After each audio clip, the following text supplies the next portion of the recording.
नमस्कार. कमेंट बघा की ब्लाऊजचं फिटिंग माप करायला मला जमत नाही. काय अवघड नाहीये. हे बघा, सरळ आपण साईड जोडून घेतलेली असते. माप चेक करून घ्यायचं, माप किती आहे ते बघायचं आणि दुसरी गोष्ट कमरेचा, छातीचा, चौथा भागातला हिशोब मांडायचा आणि ते फिटिंग माप करायचं. दंडाचा निम्मा भाग. तर आता मी तुम्हाला दाखवतो. चला मग. आता आपण बघा, कमरेचा चौथा भाग मला मार्जिंग आलेलं आहे 1 इंच 1 दोरा, म्हणजे 4.5 इंच होतं.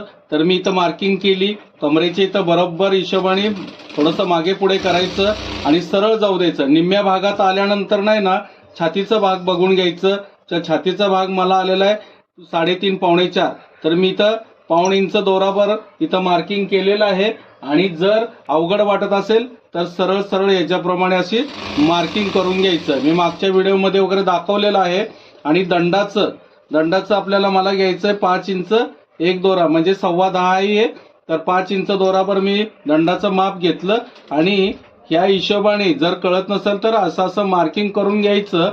आणि ह्या हिशोबाने हे दोन्ही हात व्यवस्थित धरायचे आणि त्या पद्धतीनं हे फिटिंग माप करून घ्यायचं.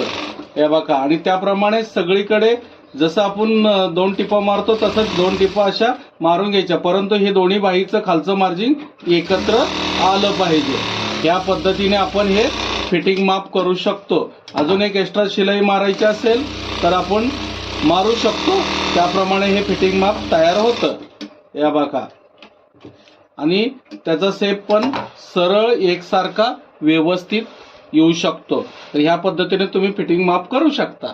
धन्यवाद कमेंट केल्याबद्दल.